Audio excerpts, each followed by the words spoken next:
ஏமா இங்க பாரு, உனக்கு மொத்தம் எத்தனை பிள்ளைங்க? அதெல்லாம் நிறைய பேர் இருக்காங்க. வீட்டில் எத்தனை பிள்ளைங்க? நான் மற்றது 2, நான் வராது 3. 3 பிள்ளைக்கு சோறு போடாம என்ன பண்ணிட்டு இருக்க? ஐயோ 3 பிள்ளைக்கு சோறு போடாம தான் இப்படி இருக்கிறீங்களாப்பா? பாப்பா அவன் எப்படி சொல்றான்? அங்க அடியில பாரு. காலேஜ்ல அதோட பிள்ளைங்களுக்கு பசிக்குமே, சாப்பாடு கொடுக்க ஏதாச்சும் இருக்கா? தோணுச்சா? சாப்பாடு செய்யாம உங்களுக்கு டீ. ஆமா, சோறு கூட வச்சு தர மாட்டேன். அக்கௌண்ட் ஒரு ப்ராப்ளம் ஆயிடுச்சு, அதுக்காக அலையிறேன். என் அக்கௌண்ட சரி அதுக்குன்னு எங்களுக்கு சாப்பாடு ஆக்கி போடாம இருப்பியா? என் நிலைமையே என் வேலையே அதுதான். நான் போய் தான் ஆகணும். கஸ்டமரோட பணம் அதுக்குள்ள இருக்கு. கஸ்டமருக்கு என்ன பதில் சொல்லுவேன்? ஓஹோஹோ. பெத்த பிள்ளைங்க பசியில வாழ எனக்கு பரவாயில்லையாம்மா. பசியில கொஞ்ச நேரம் தானே இருக்க போறீங்க.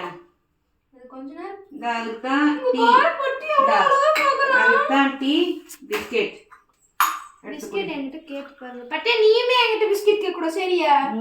நீ பெரிய அப்பா டக்குற உங்ககிட்ட கேட்க முடியாது. இந்தா எடுத்துட்டு வா. சரியா?